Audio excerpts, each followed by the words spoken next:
My name's Caleb. I'm 29, and until last month, I thought I had a pretty decent relationship with my family. Sure, my parents had their favorites.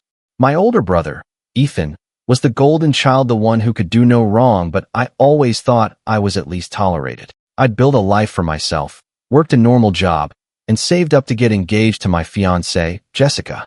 We were planning a wedding, talking about kids, and I thought I finally had everything figured out. Then the will reading happened. My parents passed away suddenly earlier this year, and we were called to the attorney's office to go over their estate. Ethan strutted in wearing his custom suit, shaking hands with everyone like he was the main character in a movie. Jessica squeezed my hand, whispering that everything was going to be okay, that we'd figure things out together no matter what. I had no idea how wrong she was.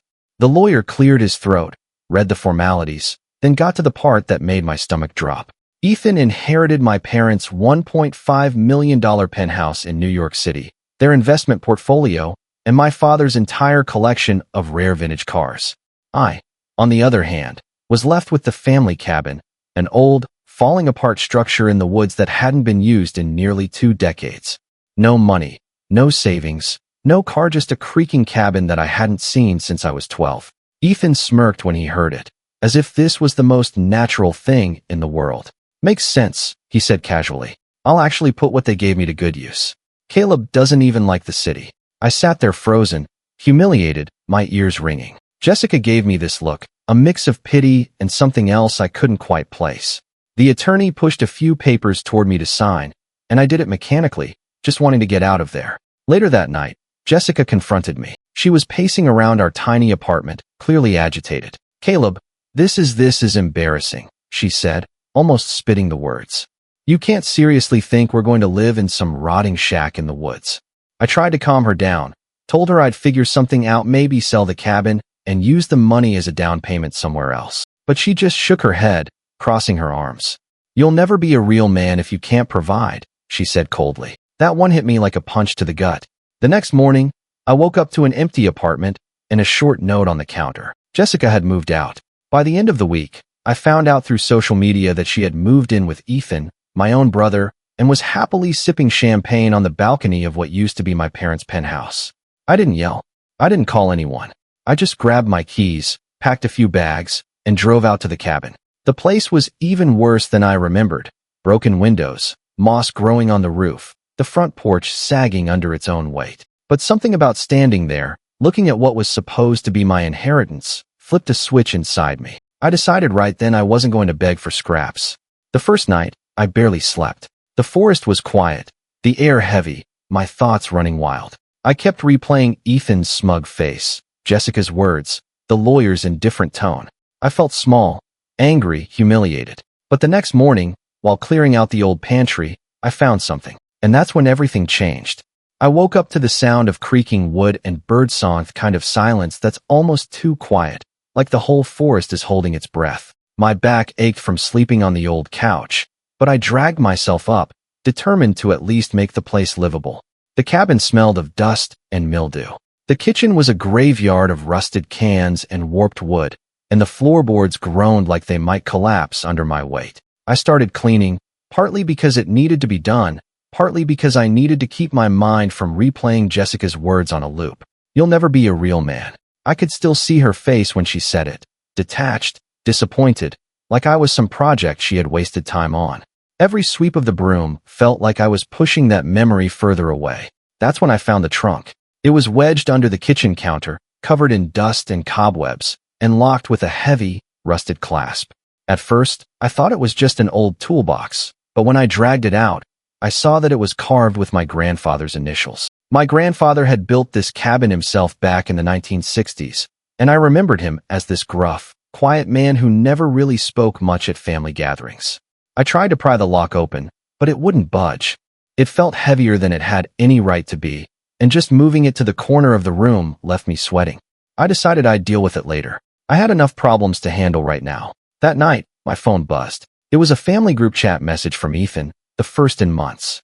He'd sent a photo of himself and Jessica in front of the penthouse window, champagne flutes raised, the city skyline glowing behind them. The caption read, "Finally living the life Mom and Dad wanted for us. Cheers." The message stung more than I wanted to admit. I stared at the picture for a long time, the champagne glass in Jessica's hand catching the light, her smile so bright and fake it almost blinded me. I didn't reply. Over the next week, the messages kept coming. Photos of Ethan's business dinners with influencers and investors. Videos of the parties he was throwing at the penthouse. Jessica posing with some of Mom's jewelry that I hadn't even realized was gone until then. It was like they were deliberately shoving their happiness in my face, reminding me of what I'd lost or maybe what they thought I never deserved. Then came the phone call. "Caleb, buddy." Ethan's voice was loud, too cheerful. "Listen, I just wanted to check in. Make sure you're not falling apart or anything." "I'm fine," I said flatly, staring out the window at the tree line. Good, he said, chuckling. "You should come visit sometime. The place looks incredible now that Jess is here. We redecorated. You wouldn't even recognize it. Oh, and thanks again for not making things messy at the will reading. I know it must have been hard for you. But hey, Mom and Dad knew what they were doing. They always said I had the drive to take care of the family's future." I bit the inside of my cheek so hard I tasted blood. "Sure, Ethan. Glad you're enjoying yourself." He paused, then added in a softer voice. Caleb, maybe this is for the best. I mean, you're not exactly cut out for city life. That cabin suits you. Quiet, simple, no pressure. You can just be. And hey, if you ever decide you don't want it, I can find a buyer for you. Probably won't get much, but at least it'll put some cash in your pocket." I hung up before he could say another word. After that call, something shifted in me. The humiliation started to burn less and calcify more, turning into something heavier, something sharper. I spent my days tearing out rotten planks, fixing what I could, salvaging tools from the shed out back. Each nail I hammered felt like a way to reclaim control, to build something of my own, no matter how small. One evening, while rummaging through the attic for insulation, I found a faded envelope tucked under a loose floorboard.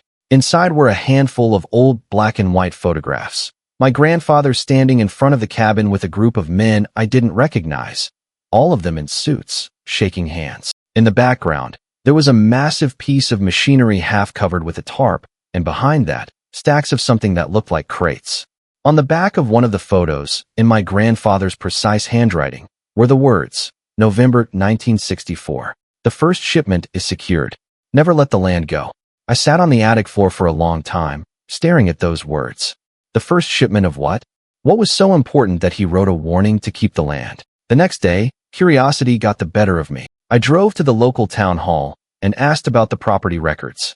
The clerk dug through some old files and confirmed that the land around the cabin had never been sold, divided, or developed. In fact, there was a note in the file indicating that there had been a permit request denied in the 1970s for mineral exploration.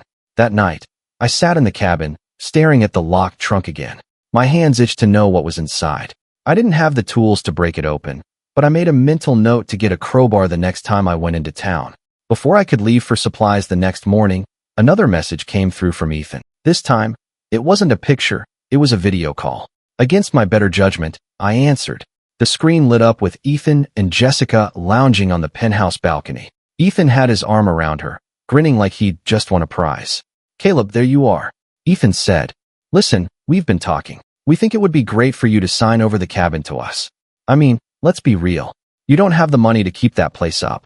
It's going to fall apart eventually, and when it does, it's just going to cost you more than it's worth. We could renovate it, maybe turn it into a vacation rental. You'd still get to visit if you wanted to, and we'd cut you in on a small percentage of the profit." Jessica nodded like it was the most reasonable suggestion in the world.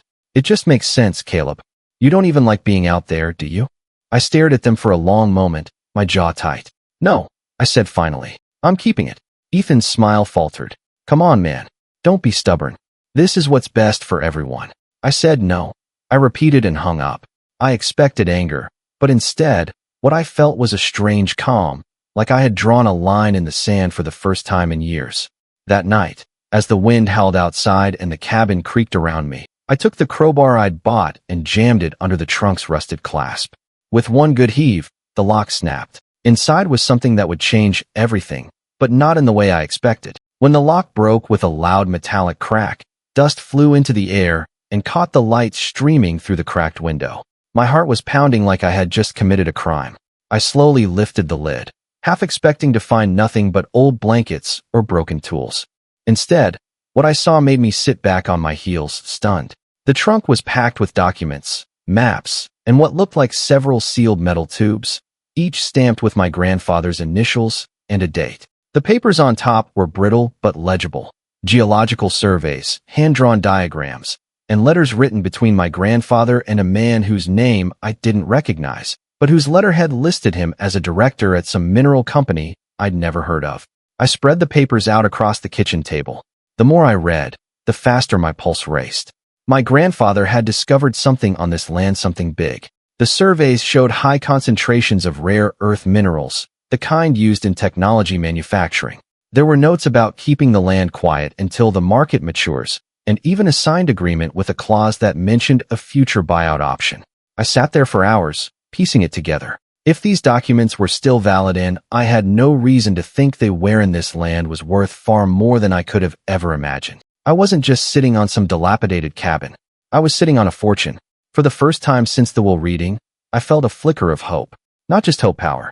But before I could even decide what to do with this discovery, Ethan made his next move. 3 days later, I came back from a supply run in town to find a sleek black SUV parked outside the cabin.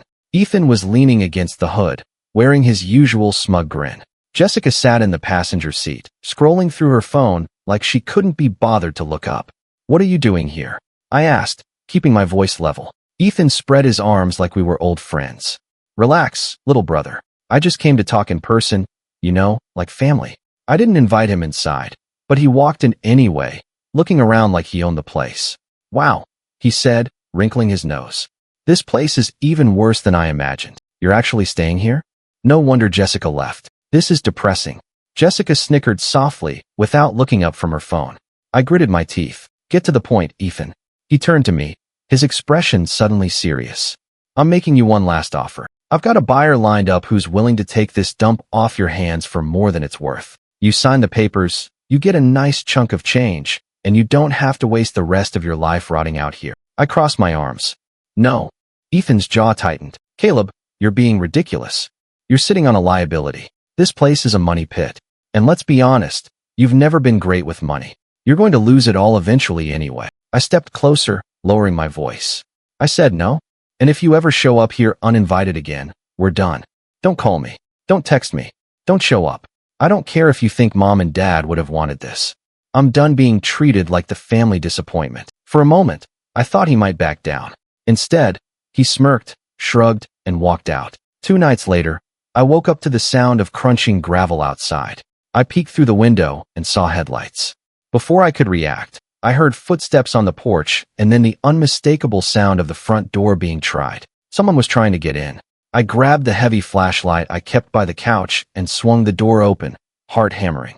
The beam of light caught 2 figures, Ethan and one of his friends from the city. Ethan threw up his hands. "Whoa, relax. I was just checking on the place. You didn't answer my calls." "It's 2 in the morning, I said, my voice shaking. "Get off my property." But Ethan didn't leave. Instead, he took a step closer, lowering his voice so his friend wouldn't hear. "You're going to regret this, Caleb. You think you can play tough guy, but you're not. I'm going to make sure you have no choice but to sell this place." He left after that, but I barely slept for the rest of the night. The next morning, I found the trunk overturned, papers scattered across the floor. I had locked it before going to bed. Someone had been inside while I slept. Panic rose in my chest as I frantically gathered everything back up. The documents were still there, but some of the maps were missing, the ones that showed exactly where the mineral deposits were located. I felt sick. Ethan must have seen them. He knew what the land was worth now. Later that afternoon, I got a call from the county inspector telling me there had been a complaint filed about the cabin being unsafe and a potential hazard. If it failed inspection, I'd be legally required to vacate until repairs were made, repairs I couldn't possibly afford on my own. I didn't have to guess who had filed the complaint. That night, I sat at the kitchen table staring at the trunk, my fists clenched so tight my knuckles hurt. This wasn't just favoritism anymore. This was war.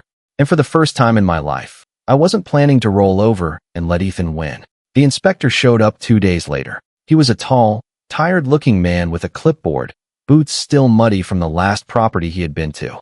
He walked through the cabin with the kind of detached professionalism that made me nervous, scribbling notes and shaking his head every so often. When he finished, he stood on the porch with me, and let out a long sigh. "Look, son," he said, almost kindly. "This place is barely holding together. You've got structural damage in the porch beams, mold in the kitchen, and the roof's about 5 years past due for replacement. You don't have to vacate yet, but if you don't get this place up to code soon, I'll have to mark it condemned. You understand?" I nodded stiffly, trying to keep my voice even. "How soon?" He looked at his clipboard. 90 days.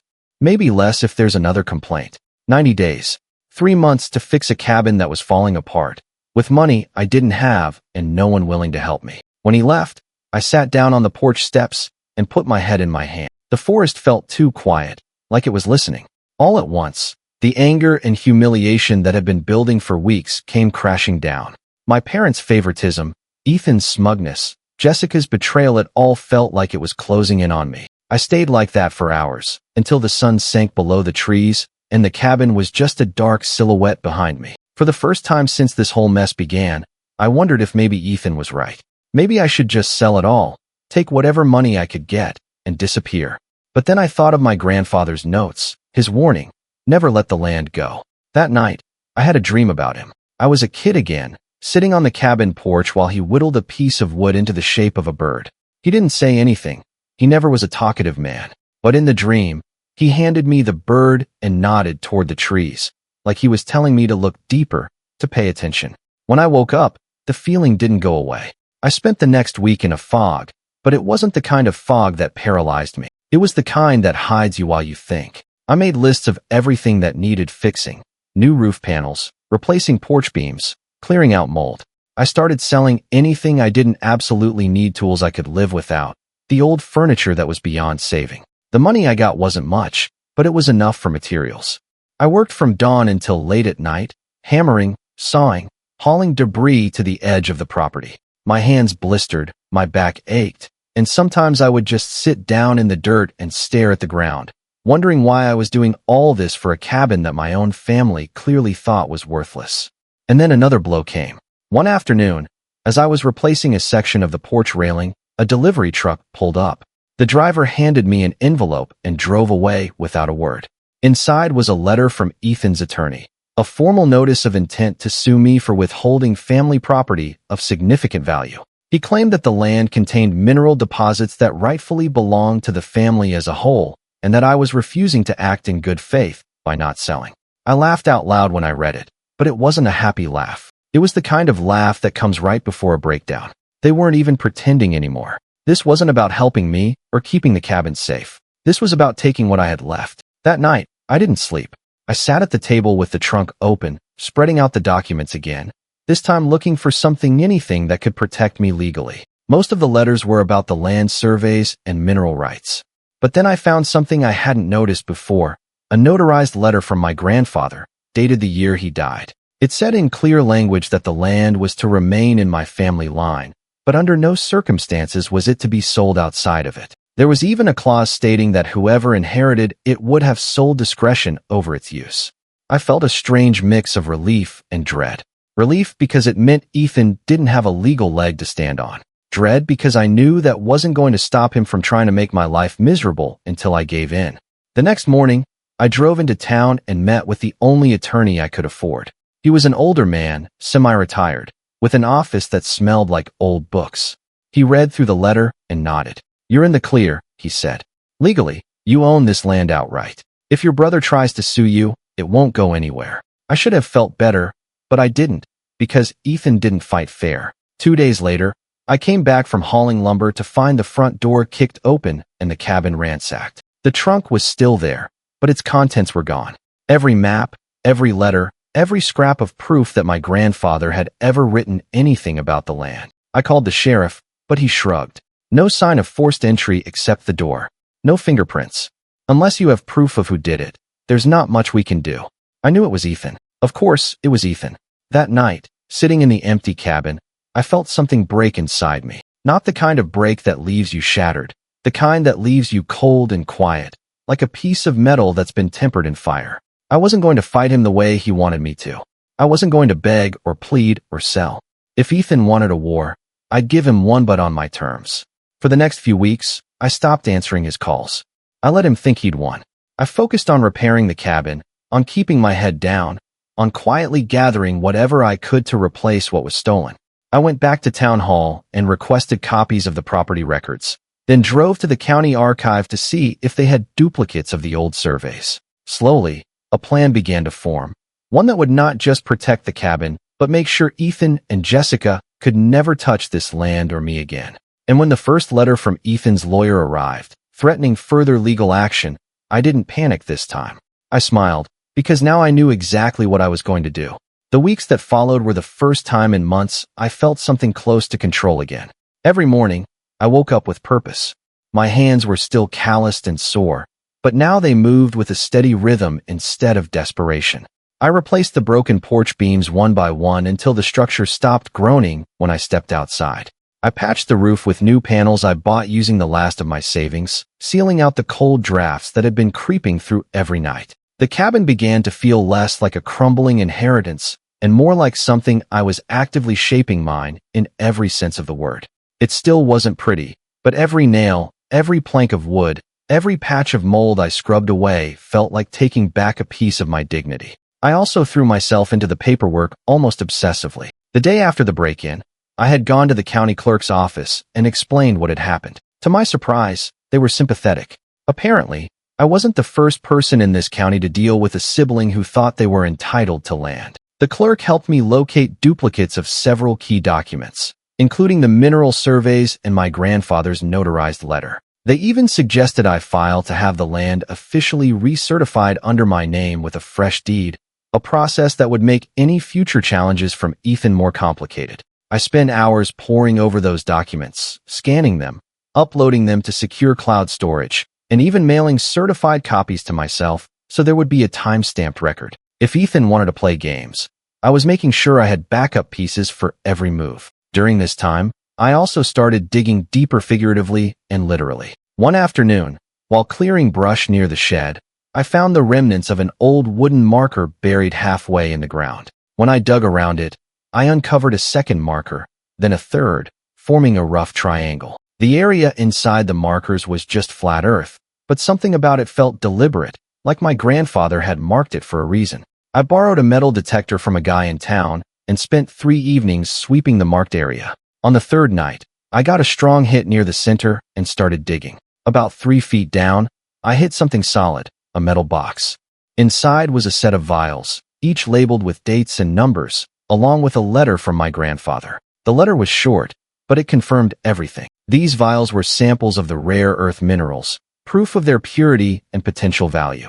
There was even a note about contacting a particular company, only when the time is right. I sat there in the dirt, holding those vials in my hands, and felt something like electricity run through me. This wasn't just an inheritance anymore. This was leverage. The next day, I called the company listed in the letter. It took some digging to get through the layers of receptionists and middle managers, but eventually, I spoke with a senior representative who nearly fell silent when I mentioned my grandfather's name. Apparently, he had been a respected prospector in his day, and they still had records of his work. Within a week, a geologist from the company drove out to the cabin to take a look. He spent a full day surveying the property, and by the time he left, he looked almost giddy. "You're sitting on a gold mine," he told me, though gold isn't even the right word.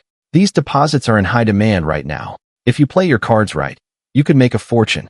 He gave me a ballpark figure, and I nearly choked when I heard it. Hundreds of millions more than I could have ever dreamed of having. I didn't sign anything right away. I wasn't about to rush into a deal just because I was desperate, but now I knew I had options, real ones.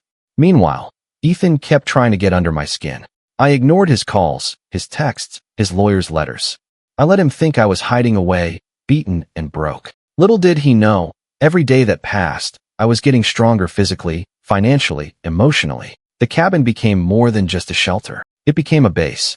I cleared out the spare room and turned it into an office with a second-hand desk and a computer I bought using the small loan I got approved for from the local credit union. I hired a surveyor to draw up official maps of the land and its resources, this time with my name clearly stamped on every page. Word started to spread in town. People who had once looked at me with pity, a younger brother who got the short end of the stick now, stopped by to ask about the renovations, to see what I was building. A few even offered to help with the repairs in exchange for a home-cooked meal or a favor down the road. Slowly, I felt a community forming around me, something I hadn't had in years. One evening, while standing on the porch, watching the sun set through the pines, I got a message from Ethan. This time, it wasn't a demand or a threat. It was a photo of Jessica standing in the penthouse kitchen, holding what looked like one of Mom's necklaces. The caption said, "She looks good in what was meant to be yours." For a moment, the old anger flared hot in my chest, but then it burned out just as quickly. I didn't reply, because I had something Ethan didn't know about. Something bigger than a penthouse. Bigger than jewelry. Bigger than whatever games he was trying to play. And for the first time since this whole nightmare started, I wasn't scared anymore. I was ready. The next morning, I got a call from the mineral company's legal department. They were interested in negotiating a deal, one that would involve not just buying the mineral rights, but potentially giving me a percentage of the profits from future extraction. I told them I'd think about it, but inside, I was already planning. I wasn't just going to sell and disappear. No, I was going to make sure Ethan and Jessica saw exactly what they had thrown away. The call from the mineral company replayed in my head for days. It was tempting to accept their first offer. It would have been more money than I had ever seen in my life, but I knew better than to rush. Ethan had taught me something, though he'd never realize it. Power isn't just about what you have, it's about timing. If I was going to make my move, it had to be when I was at my strongest and when he least expected it. So, I got to work. First, I hired a better attorney. The old man I'd met earlier had been helpful, but I needed someone who could play hardball if Ethan tried to drag this into court. I found a young, sharp real estate lawyer from the city who specialized in land disputes. Her name was Megan, and after one look at my grandfather's documents and the new surveys, she grinned like a chess player seeing checkmate 10 moves ahead. "Your brother doesn't have a case," she said flatly, "but that doesn't mean he won't try to create problems for you. What you need is to make this airtight. No cracks, no loopholes, no room for him to argue anything. We'll register the mineral rights under your name, get everything notarized, and put a legal shield around the land so strong he'd need an act of Congress to break it." For the first time in my life, I wasn't just reacting to Ethan's games. I was building something he couldn't touch. At the same time, I started playing a longer game. I reached back out to the mineral company, not to accept their offer, but to negotiate. This time, I asked for things I never would have dared a month ago. Not just a buyout, but equity in their project, royalties tied to production, and a clause requiring them to keep my name as the legal owner of the land. To my surprise, they didn't shut me down. In fact, they seemed impressed. "You know what you have here," the representative told me over the phone. "Most people would just take the lump sum and run." I smiled, though he couldn't see it. "Let's just say I've learned not to let other people decide my worth." While those negotiations were in motion, I also invested in myself. I took a few online business courses, learning about land management, mineral rights, and contract law. Every evening, I sat in the cabin's office with a notebook, scribbling down strategies, planning every step. And slowly, almost without realizing it, my life started to shift. The cabin was no longer a symbol of humiliation. It was a fortress. The repairs were almost done. The property was secure, and I had even installed a new locking system and cameras to make sure Ethan couldn't sneak in again. One afternoon, while I was stacking firewood, a black SUV rolled up the drive. For a moment, my stomach dropped. I thought Ethan had shown up again. But when the door opened, it wasn't him. A woman in a navy suit stepped out and introduced herself as a representative of the mineral company's executive board. She had come personally to present their new proposal, a revised contract with a figure that made me feel dizzy when I saw it. Not just a payout partnership. "If you sign this," she said, "you won't just be wealthy. You'll be on the board of directors for our regional development project. This is long-term, generational wealth we're talking about." I asked for a few days to review it, though my heart was already beating with anticipation. This was more than I had ever dreamed possible. That night, I sat on the porch with a cup of coffee, staring at the stars. For months, I had been humiliated, pushed down, treated like I didn't matter. And now I had a decision to make. I could quietly take the deal, disappear into a new life, and let Ethan think he had beaten me. Or I could do what every part of me now wanted to do. Let him see just how wrong he had been, and make sure he understood exactly what he had thrown away when he chose to betray me. The choice became clear the next morning when I got an email from Ethan's lawyer threatening to file a motion to freeze the property, pending division of assets. Megan laughed when I showed it to her. "They don't even have standing to do that," she said, shaking her head. "But if you want, we can file a counterclaim. one that makes them pay for harassing you. I felt something click into place then, like the final piece of a puzzle I hadn't even realized I was putting together. I wasn't just going to protect what was mine.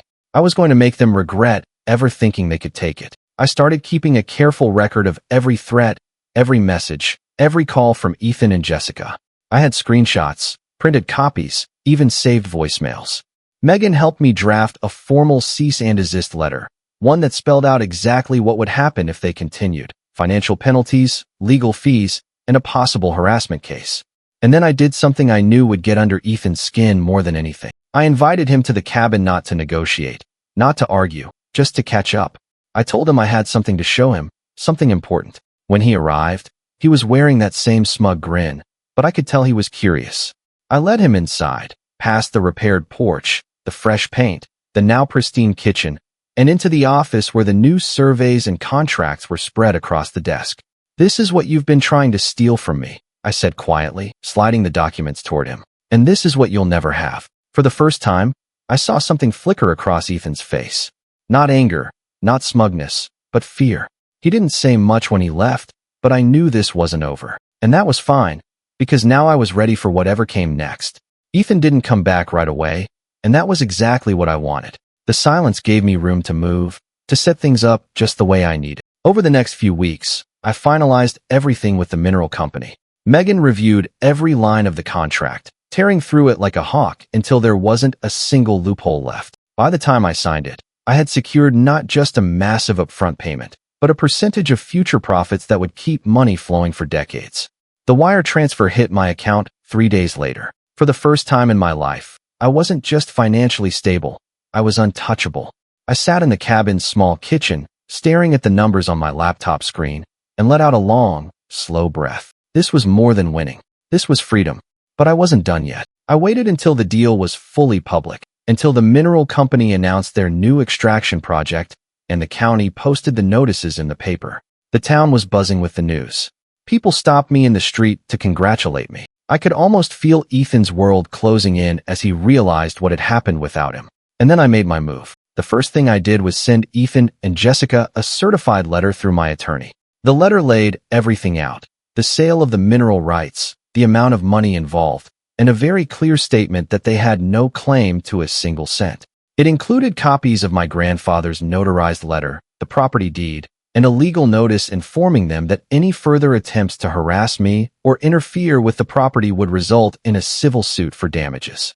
But I didn't just want legal victory.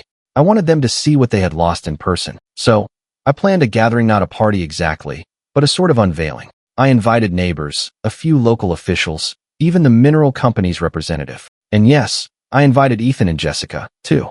I knew their pride wouldn't let them stay away. The day of the gathering, the cabin looked better than it had in decades.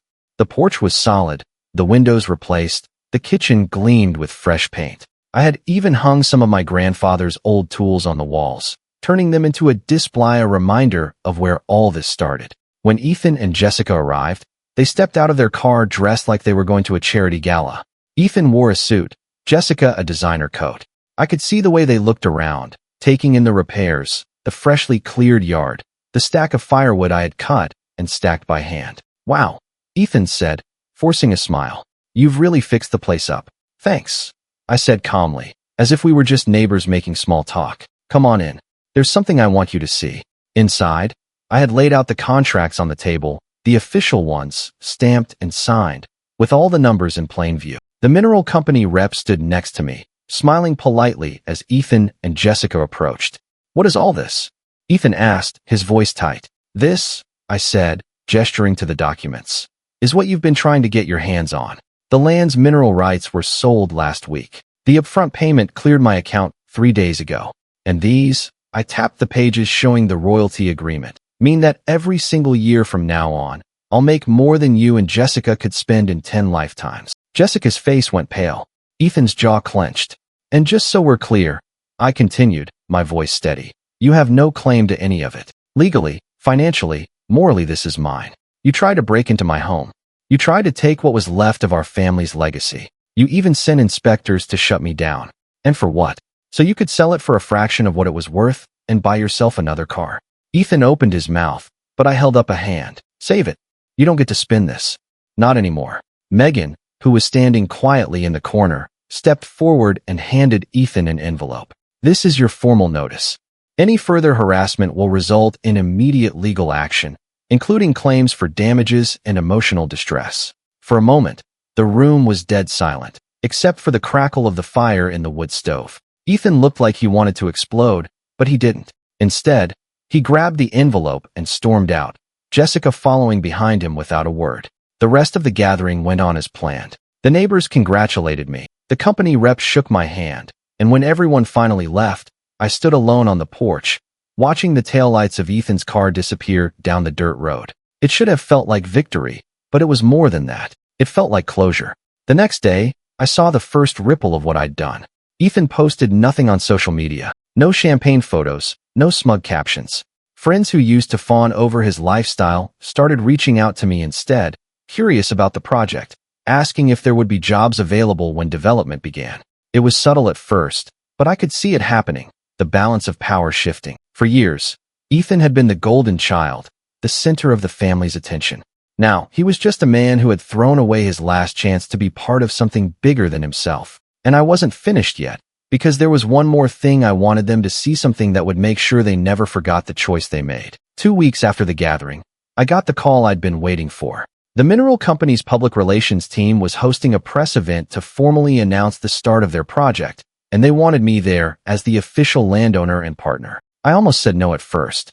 Part of me just wanted to stay in the cabin, enjoy my peace, and let the world forget about Ethan and Jessica. But then I thought about the years of being ignored, dismissed, told I was less than.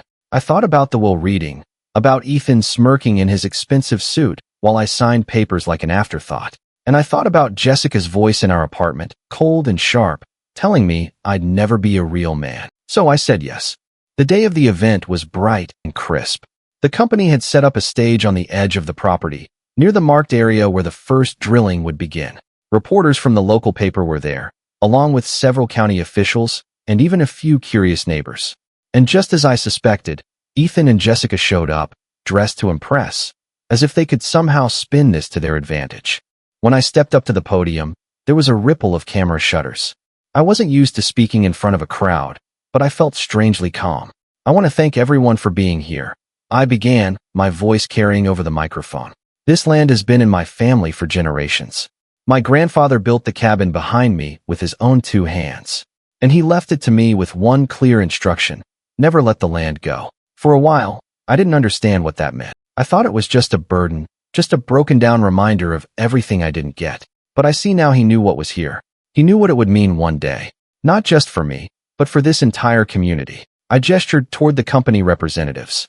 This project is going to bring jobs, growth, and opportunities that will last for decades. And I'm proud to say I'll be here for every step of it, making sure it's done right. There was applause, polite at first, then louder, with a few cheers from the neighbors who had watched me fight to rebuild the cabin. I glanced toward Ethan and Jessica.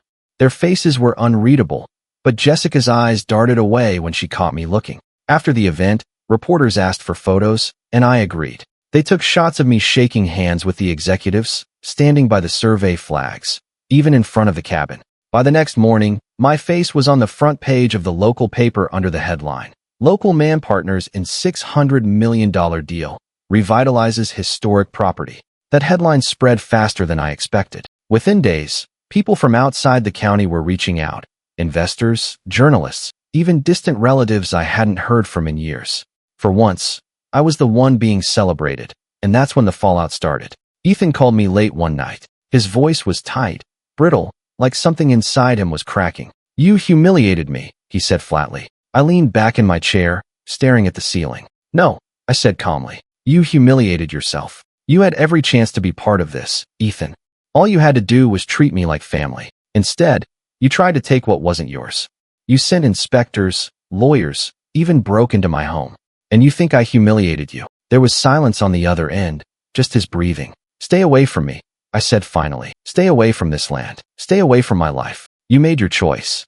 I hung up before he could answer. 2 days later, I got a message from a mutual friend in the city. Apparently, word of Ethan's failed lawsuit and his attempt to sabotage me had started to spread. Some of his business partners had pulled out of deals, and one of his clients had dropped him entirely, citing concerns about his judgment. Jessica, meanwhile, quietly moved out of the penthouse.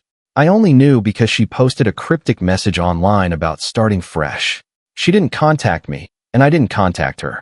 Whatever they had, it clearly hadn't survived the pressure. The last time I saw Ethan was 3 weeks later. I was driving back from a meeting with the mineral company when I spotted him standing by the cabin's gate, leaning against his car. For a moment, I considered driving past, but something in me wanted to end this face-to-face. I parked and got out, walking toward him. He looked smaller somehow. The suit was gone. His hair was messy. He didn't have that smug grin anymore. "You win," he said simply. "This was never about winning," I replied. "It was about keeping what was mine. You turned it into a war, Ethan. I just refused to lose." He nodded slowly, then got back in his car and drove away. I watched the dust trail fade behind him, and for the first time in months, I felt completely still inside. That night, I sat on the porch of the cabin, watching the stars come out over the pines. The air was cool, the woods quiet, except for the soft hum of crickets. In the distance, I could see the marker flags where the first phase of work would begin. I thought about my parents, about Ethan, about Jessica, about everything I had lost and everything I had gained. And then I smiled. Because this cabin, this land, this life I had built out of the ashes, it wasn't just mine.